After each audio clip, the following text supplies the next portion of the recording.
Bueno, bienvenidos a mi canal. El día de hoy vamos a entrevistar a una profesora que hace 10 años está investigando sobre la inmigración japonesa hacia Colonia Urquiza, La Plata, Buenos Aires, de Argentina. Así que nada, empecemos. Bueno, para comenzar le puedo pedir su presentación. Perfecto. Yo soy Irene Isabel Cafiero, profesora, licenciada en Historia y realizando en la actualidad una maestría en Historia y Memoria. Y puedo comentar que por qué me relaciono con la comunidad japonesa, porque estoy casada con un Nisei. Entonces, de esa manera empecé a indagar o empecé a interiorizarme sobre la cultura. Bueno, ¿qué es lo que sabes sobre la comunidad japonesa? Bueno, sobre comunidad japonesa podemos empezar a hablar antes de 1900, que empezó, es decir, llegó un primer migrante japonés. La ola migratoria más fuerte empezó después de la Primera Guerra Mundial. Y en entreguerras empezaron a venir japoneses que se instalaron en Buenos Aires principalmente, pero después se instalaron también en otras provincias, como podemos ver la zona de Misiones, Córdoba, zonas del norte y también en Mendoza o Neuquén, ¿sí? Hay inmigrantes. Pero si hablamos específicamente de la colonia Urquiza, que se encuentra, según el casco histórico, es decir, el centro de la ciudad de La Plata, a 20 kilómetros hacia Buenos Aires. Bueno, llegó debido a una propuesta de colonia hacia la década de 1960. Primero vino un representante de Japón viendo dónde podrían emigrar japoneses por una cuestión de la situación japonesa, que estaban en crisis. Todavía no había empezado la reestructuración del país, entonces trataban de favorecer a aquellos que conocían sobre la agronomía. Habían estudiado un grupo de familias que llegó a la colonia Urquiza en California. Entonces en Estados Unidos, bueno, cuando estuvieron estudiando, pero después de la Segunda Guerra hubo incluso durante la guerra como una cuestión de discriminación.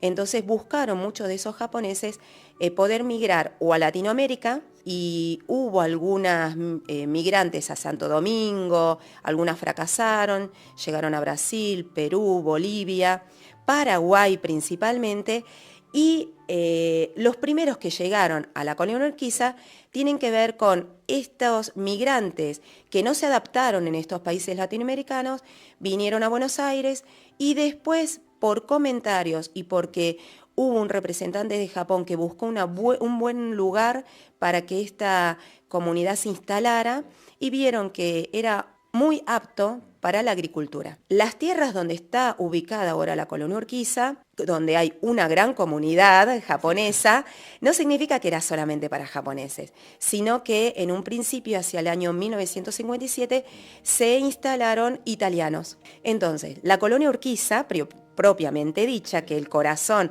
estaría donde está ahora la sede, la escuela, eso era de una familia Peña. Esa familia Peña lo vendió, es decir, a la comunidad, y es donde después se armó la sede, sería Asociación Japonesa La Plata y Nihongo Gakko La Plata. Y de esa manera también llamaron a otros, a paisanos, de algunas prefecturas, y empezaron a decir de las bondades o de que los iban a ayudar. Entonces muchos japoneses vinieron como arrendatarios de otros japoneses, hasta que lograron un dinero y pudieron adquirir tierra. Entonces vemos que va creciendo la colonia Urquiza, pero también se van armando otras colonias. Entonces está la de Abasto, Santa Mónica, después está la de Peligro, Tobu, ¿sí? Y después vemos otra colonia que tiene que ver, bueno, Peligro, La Plata, que La Plata fue la última en instalarse y que fracasó en cierta manera.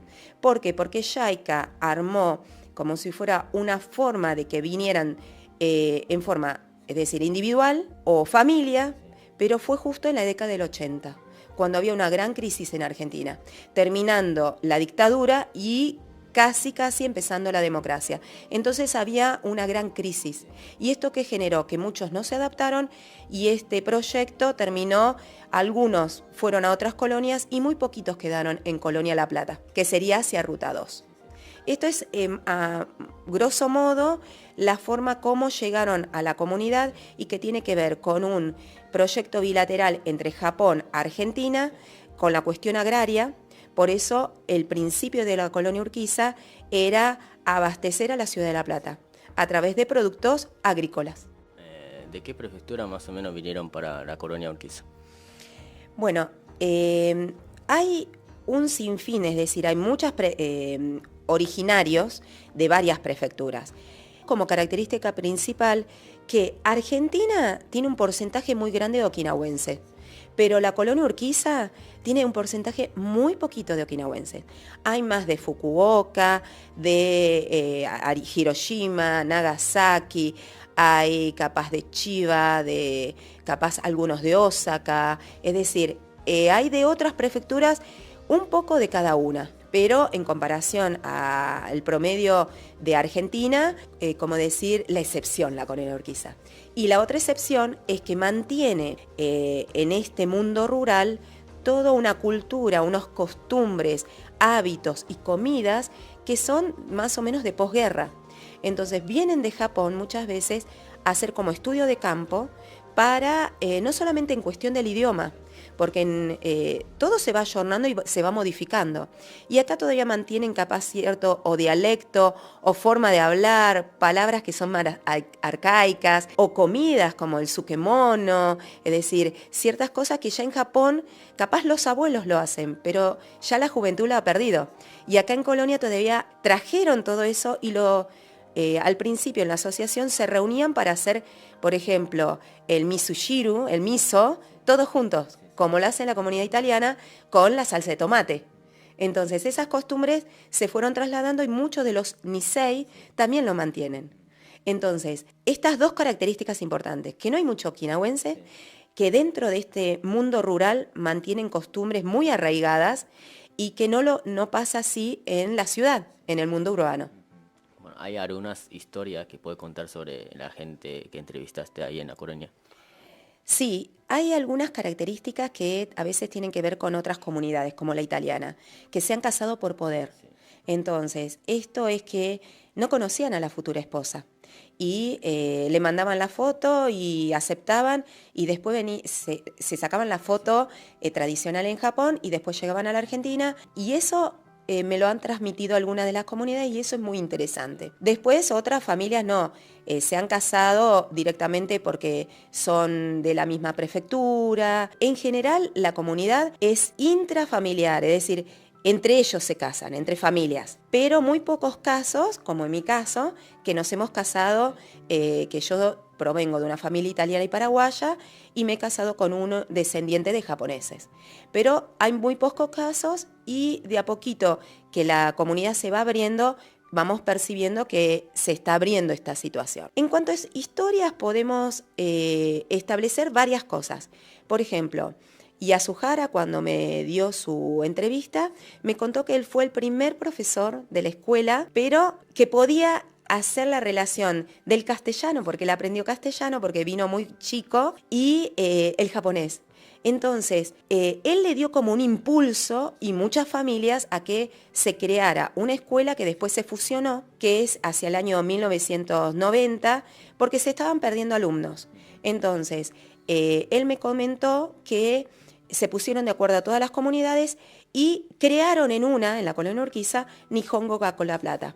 ¿Y con qué se subvenciona o se mantiene? Con el Bonodori, con todo lo que se recaude en el Bonodori y que en Japón es muy reconocido el Bonodori porque fuera de Japón es el más grande en el mundo, porque atrae a muchos asistentes, más de 15.000, y esto es como algo muy atípico, ¿no? Fuera de Japón. Bueno, también me han contado historias de la Segunda Guerra. Por ejemplo, la familia Nishida, que madre e hijo fallecieron ahora.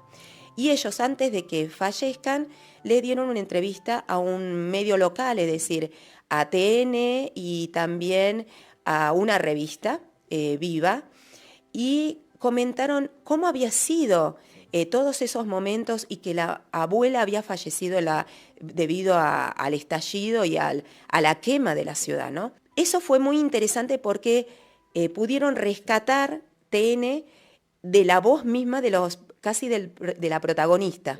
Pero pude hacerle una entrevista a Yamago, que era una acupuntor, digitopuntor, sabía de muchas técnicas alternativas y él me comentó que él había empezado a estudiar esto para controlarse a enfermedades, y entre ellas la leucemia, porque él había estado cuando fue la explosión en Nagasaki, él vio caer la bomba sobre Nagasaki.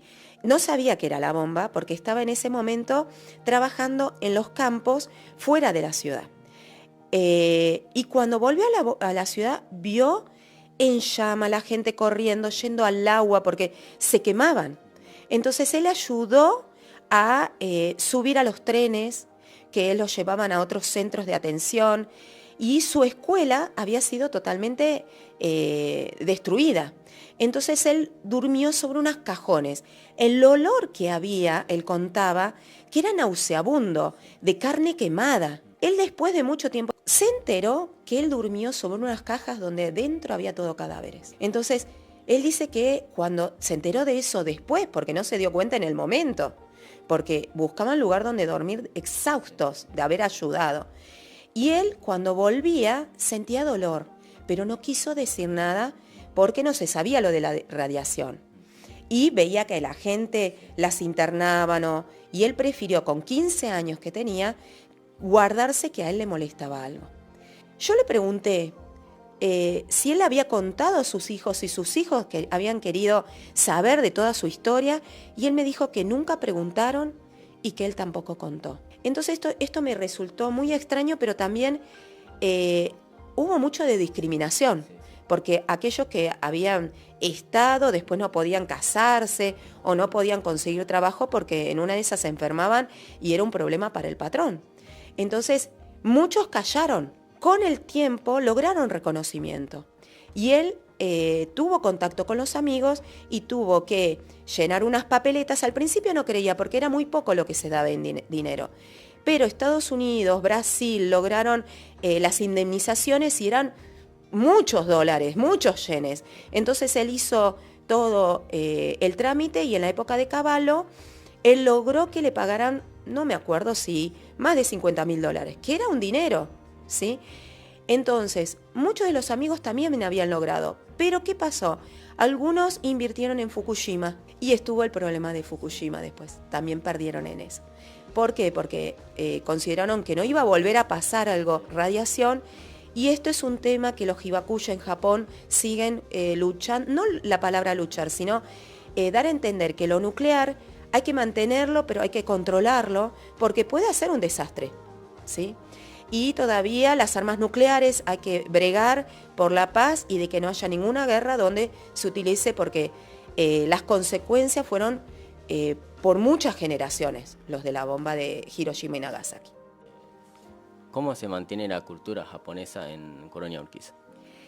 Bueno, estuve hablando sobre la escuela japonesa. La escuela japonesa mantiene contactos con voluntarios de JICA, que ayudan muchísimo. Y muchos de los profesores, algunos son, decir, ya de familia, que han sido maestras, profesores o directivos, ¿no?, de la escuela japonesa. Entonces, el idioma, como se habla todavía Issei, los abuelos hablan con los hijos y con los nietos, es muy fuerte. Entonces, la lengua materna es muy importante. Cuando hay este cruce de comunidades, por ejemplo, una familia en el cual la madre no es japonesa, es donde capaz se va diluyendo. Y por eso la escuela japonesa es muy buena para poder mantener el idioma, y con el idioma también lleva otras connotaciones, la cuestión cultural, es decir, las costumbres, los hábitos, la cuestión del bonodori, porque el bonodori no solamente es una festividad o un matsuri de la comunidad para subvencionar la escuela, sino que es una festividad que tiene que ver con los ancestros.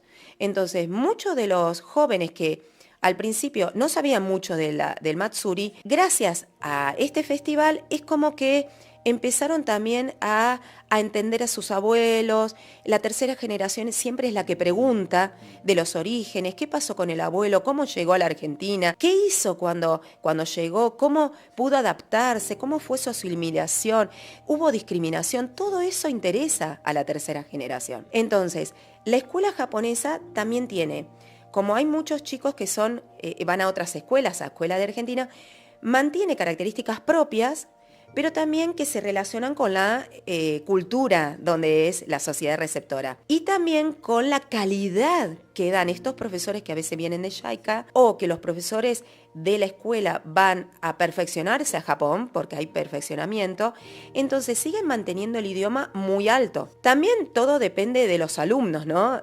Hay alumnos que se destacan, van a oratoria, van a concursos, hacen los exámenes de nivel y vemos que de Colonia Urquiza es muy bueno el nivel que tienen los alumnos.